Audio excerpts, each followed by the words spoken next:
Halo, Assalamualaikum warahmatullahi wabarakatuh, teman-teman semuanya. Suara saya terdengar. Terdengar, Oke, baik. Jadi terdengar. ini kita bakal belajar dari peraturan pemerintah nomor 28 tahun 2012 tentang pelaksanaan kearsipan, ya kan? Jadi kita udah sama-sama tahu nih teman-teman, ada Undang-Undang nomor 43 tahun 2009 yang mengatur tentang arsip, ya, arsip, kearsipan dan lain-lain. Nah, di peraturan pemerintah ini adalah implementasinya alias pelaksanaan daripada undang-undang tersebut. Bagaimana ke depannya, yang mana eh, tujuannya sendiri itu untuk menjamin pengelolaan arsip yang tertib, autentik, aman dan dapat diakses. Ya. Kemudian juga di dalamnya tujuannya itu untuk menentukan tugas wewenang dan mekanisme pengelolaan arsip di semua tingkat baik nasional, kabupaten kota, perguruan tinggi, organisasi, bahkan juga sampai BUMN, BUMD gitu. Nah, jadi eh, kita mungkin bisa dilihat nih di mind map-nya. Di situ ada beberapa pembahasan ya teman-teman, dari ketentuan umum, kebijakan nasional, pembinaan kearsipan, arsip dinamis, arsip statis, peran masyarakat, ketentuan perahlian dan ketentuan penutup. Nah, jadi pertama di ketentuan penutup ini mencabut PP nomor 34 tahun 1979 tentang penyusutan arsip. Jadi sebelum ada peraturan ini, itu peraturannya adalah nomor 34 tahun 1979. Nah, diperbarui di tahun 2012 gitu implementasinya. Nah, yang mana eh, kalau dari struktur penyelenggaraan kearsipannya sendiri di dalam PP nomor 28 ini, di tingkat nasional ya yang paling tinggi itu tingkatannya ada ANRI alias Arsip Nasional Republik Indonesia, yang mana dia itu benar-benar kayak menetapkan kebijakan, membina, mengawasi, mengakreditasi dan mengelola arsip statis nasional. Nanti kita bahas arsip statis itu apa. Nah, kemudian di tingkat provinsi itu yang berwenang adalah gubernur atau lembaga kearsipan daerahnya, ya, yang jelas yang dia sebagai pengelola arsip daerah dan membina juga dari tingkat kabupaten dan kotanya. Kemudian ada di tingkat kabupaten kota, yang mana di sini ada bupati dan wali kotanya sendiri yang mengelola arsip. Kemudian ada di perguruan tinggi gitu, ya. Perguruan tinggi ini dia punya lembaga arsip sendiri juga. Jadi ada rektor atau pimpinan kampusnya atau lembaga arsip di kampusnya tersebut yang mengelola arsip. Nah, kemudian ada BUMN, BUMD, terus perusahaan-perusahaan swasta, perusahaan-perusahaan eh, atau organisasi-organisasi lain gitulah, ya, wajib mengelola arsip juga sesuai ketentuan-ketentuan yang berlaku gitu. Nah, terus kita bahas juga dulu nih dari jenis-jenis arsip. Nah, di mind map ini ada arsip dinamis dan ada arsip statis gitu. Nah, arsip dinamis itu apa, teman-teman? Arsip dinamis seperti yang udah kita tahu dan kita pelajari sebelumnya, bahwa arsip ini masih digunakan dalam aktivitas administratif gitu. Jadi dia dinamis, masih bergerak ke sana kemari, kan namanya dinamis gitu, masih bergerak, masih digunakan gitu. Yang mana intinya di dalamnya itu juga ada arsip jenis-jenisnya sendiri. Arsip dinamis itu ada tiga juga. Ada arsip aktif, arsip inaktif, dan juga arsip vital. Nah, dari si arsip aktif ini, arsip aktif itu artinya yang frekuensi penggunaannya sendiri masih tinggi. Sementara kalau inaktif itu frekuensi penggunaannya rendah gitu. Jadi nggak sesering digunakan arsip aktif gitu. Kemudian ada juga arsip vital nih. Nah, kalau arsip vital itu arsip yang sangat-sangat penting, namanya vital kan. Jadi kalau misalkan arsip vital ini nggak ada, maka akan merusak keberlangsungan dari sebuah organisasi tersebut. Contohnya misalkan surat tanah. Nah, surat tanah itu kan cuma ada satu dan nggak tergantikan gitu. Jadi itu termasuk arsip dinamis yang vital, arsip vital. Jadi masih terus digunakan sampai kapanpun gitu. Nah, kemudian untuk siklusnya nanti dulu kita bahas dulu ke arsip statis. Nah, arsip statis ini apa? Arsip statis itu yang sudah habis retensi, ya, sudah habis retensi, yang masa penggunaannya udah nggak berlaku lagi gitu. Jadi benar-benar dia udah nggak digunakan lagi sama organisasi ataupun dia itu arsipnya bernilai sejarah sehingga nanti ujung-ujungnya dipermanenkan gitu atau dialih mediakan atau disimpan di tempat yang khusus ya karena dia itu bernilai sejarah dan harus dilestarikan. Nah,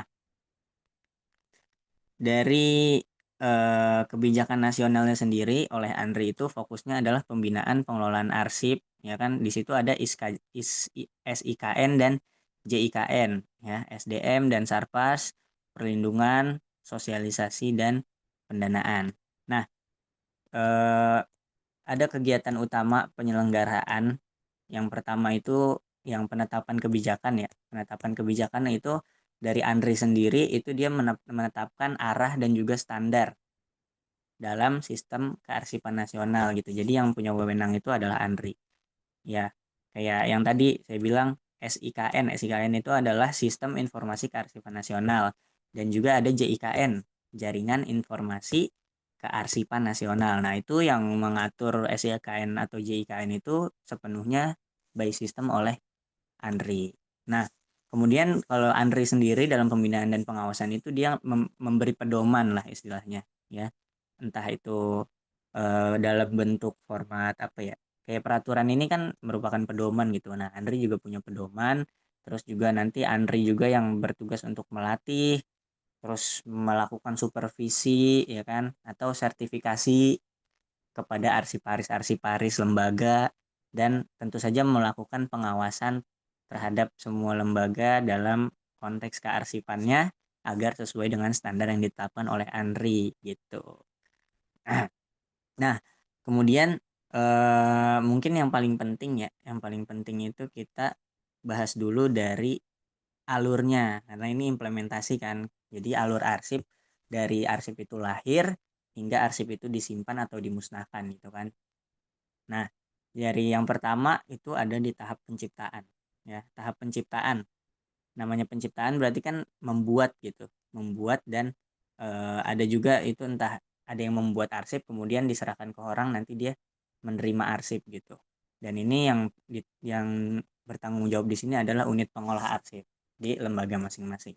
Nah, kemudian setelah itu ada penggunaan ya arsip yang sudah dibuat diciptakan pasti digunakan kan sama eh, ya karena diciptakan pasti ada tujuannya gitu kan tujuan untuk digunakan untuk apa sesuai dengan konteks arsip itu dibuat untuk apa ya kan intinya ya pemanfaatan arsip itulah. Nah, kemudian yang ketiga itu selain digunakan juga dipelihara gitu. Jadi arsip itu nggak semena-mena habis digunakan dibuang gitu aja nggak teman-teman. Jadi arsip itu dipelihara karena barangkali ada satu dan lain hal problem kan yang membutuhkan kita untuk melihat kembali dokumen-dokumen tersebut sehingga eh, arsip ini menjadi penting gitu dipelihara. Nah, itu pemeliharaan itu mencakup kayak pemberkasannya, penataannya, penyimpanannya, alih medianya gitu kan. Nah, kita sama-sama tahu di arsip itu kan ada kayak kode-kodenya, nomor-nomornya, entah itu berdasarkan tanggal, berdasarkan apapun yang banyak kan. Kita udah belajar tuh teori-teori tentang kode-kode arsip gitu kan. Sesuai dengan lembaganya masing-masing itu kan. Nah, Nah, itu nanti yang udah dikode-kodein kan disimpan-simpan lagi gitu. Nah, itu yang bertugas di situ juga adalah unit pengolah dan unit kearsipannya. Nah, kemudian ada yang namanya penyusutan, teman-teman, ya, penyusutan. Nah, jadi arsip ini yang misalkan tadi kan arsip dinamis. Biasanya arsip dinamis itu masih ada di unit pengolah. Jadi unit pengolah itu kebanyakan masih megang arsip dinamis karena dia nggak mungkin nyimpen arsip statis kan karena dia pun juga nggak punya wewenang untuk memusnahkan arsip gitu. Jadi arsip itu kalau misalkan udah nggak dipakai ya kan di unit pengolah dia dilakukan penyusutan yang mana penyusutan itu berarti artinya arsip itu dipindahkan lagi jadi arsip eh, apa namanya ya arsip statis ya kan arsip statis atau eh, Iya, arsip statis. Jadi dia itu udah nggak berguna. Akhirnya dia pun nanti ujung-ujungnya apakah si arsip ini sudah nggak kepake atau bernilai sejarah. Kalau misalkan arsipnya nggak kepake, ya berarti dimusnahkan. Kalau misalkan arsipnya bernilai sejarah, berarti diawetkan gitu, dipelihara oleh ANRI. Nah, yang terakhir ya itu kan balik lagi, yang punya wewenang untuk memusnahkan arsip adalah ANRI gitu ya kan. Jadi pengelolaan arsip statis ini sepenuhnya diserahkan kepada ANRI gitu. Jadi dia itu melakukan akuisisi atau preservasi gitu kan, atau bisa dimanfaatkan juga sebagai apa namanya, pemanfaatan ke publik sebagai sebuah sejarah. Nah itu ANRI atau lembaga-lembaga ANRI ya yang bertugas untuk mengolah arsip statis itu. Jadi dari Teman-teman kan ANRI tahu jadi nomor Komar gimana itu dong, Mar? dia memusnahkan Emang arsip kenapa anjing? sudah jadi arsip tidak berguna lagi gitu teman-teman. Misalkan kayak teks proklamasi kan, teks proklamasi itu disimpan dengan baik karena dia bernilai sejarah sepanjang Indonesia ini masih berdiri sampai nanti kiamat, dan itu nggak boleh musnah, artinya ya harus dilestarikan terus, dan ini ya wewenangnya ANRI gitu. Jadi nanti lembaga-lembaga itu harus melaporkan arsip-arsipnya ke ANRI. Nanti setelah di ANRI, entah arsip itu kalau masih bernilai sejarah ya diawetkan, kalau misalkan nggak berguna ya dimusnahkan. Begitu teman-teman, ya kan? Nah, kemudian dari eh, peran masyarakat tuh. Jadi di mind map ini ada peran masyarakat juga kan. Masyarakat dapat ikut dalam perlindungan dan penyelamatan arsip penting. Nah, ya jadi nggak cuman lembaga-lembaga kearsipan, tapi masyarakat juga berperan nih sebagai pengawas juga daripada kearsipan-kearsipan. Nah, perlu diketahui juga teman-teman, eh, ada yang namanya standar kearsipan gitu. Ya kan, mulai dari arsiparis sendiri. Arsiparis itu kan tenaga profesional ya yang kompeten di bidang kearsipan gitu. Dan itu mereka harus berpendidikan juga. Dia harus melalui pelatihan-pelatihan juga ya. Yang mana eh, mereka tuh harus punya sertifikasi gitu untuk mengelola arsip-arsip ini. Ya, jadi arsiparis yang lulus uji kompetensi itu berhak mendapatkan sertifikat dan juga tunjangan tentu saja. Ya, karena arsip ini merupakan suatu hal yang penting ya dalam pengelolaan lembaga atau organisasi. Nah, selain itu juga eh, ada ketentuan peralihan. Nah, jika belum memiliki JRA, arsip dimusnahkan sesuai prosedur setelah persetujuan kepala ANRI. Nah, teman-teman,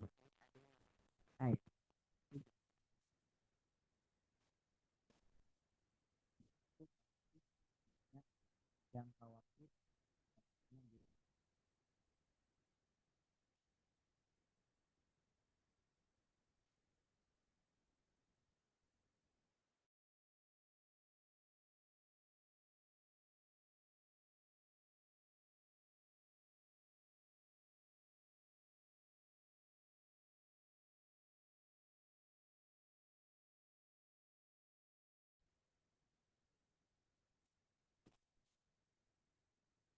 sampai kita meninggal gitu kan. Nah, tapi kalau misalkan arsip-arsip yang kayak gitu pasti ada jadwal-jadwal retensi arsipnya. Jangka waktunya berapa lama nih? Nah, itu pun diatur dalam JRA oleh lembaga masing-masing. Jadi mereka punya SOP lah. Arsip ini berapa lama jangka waktunya, jadi kapan dia diretensi gitu. Jadi kapan dia disusutkan, kapan dihancurkannya ada jadwalnya. Oke, teman-teman. Kemudian eh oke. Mungkin itu yang bisa saya jelaskan. Jadi intinya adalah bahwa peraturan ini menegaskan arsip itu memori kolektif dan bukti sah dalam pengelolaan sebuah organisasi, lembaga, dan wabil khusus kalau misalkan dalam tingkat nasional yang lebih tinggi kan itu memori kolektif bangsa gitu. Jadi setiap lembaga baik itu dari pemerintah, swasta maupun perseorangan itu wajib mengelola arsip secara sistematis mulai dari tahap penciptaannya, dari tahap penggunaan dan pemeliharaannya, kemudian tahap penyusutannya hingga penyerahan arsip statis ke ANRI sendiri sebagai lembaga kearsipan nasional. Biar apa? Biar informasinya itu terjamin keasliannya, otentik gitu teman-teman. Dan juga bukti hukumnya itu terlindungi. Kemudian agar nilai-nilai sejarah bangsa kita ini tetap lestari gitu. Kurang lebih seperti itu penjelasan dari saya, kurang lebihnya mohon maaf. Semoga teman-teman yang ada di sini, teman-teman Jawa bisa paham apa yang saya jelaskan. Terima kasih. Wassalamualaikum warahmatullahi wabarakatuh. Udah seperti Waalaikumsalam warahmatullahi wabarakatuh.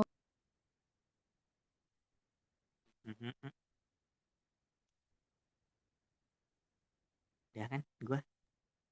Udah selanjutnya Bang Nabil. Anyway, ini tuh bisa gak sih kalau dipotong-potong gitu zoomnya kayak berhenti, enggak, abis itu kayak start, abis itu stop, start, stop. Bisa gak sih, Bat? Setahu gue kalau misalkan di stop, Aduh, putus-putus anjir.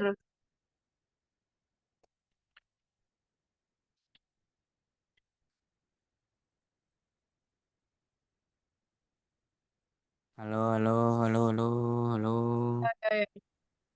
Aman, aman, aman, aman. Jadi nanti videonya beda, Fir, nggak jadi satu, nggak bisa di pause, setahu gue ya. Paling lu akhirin dulu, nanti kan ke save. Mm, Kalau udah ke save ya udah gitu. Tapi bisa kan? Maksudnya kayak Bisa. abis lu bagi lu, bener. Nanti kan juga kita uploadnya satu-satu nggak sih? Iya, iya. Nggak apa-apa, dimatiin dulu aja. Tapi beneran bisa kan, Bat? Gue agak Beneran, takut. beneran, beneran, beneran, gue nggak bohong. Mendingan kayak Oke, gitu daripada nanti di tengah jalan ada apa-apa nggak ke save. oke. Nih gue end record ya. Ya, end Gue stop. record langsung. Abis itu record lagi.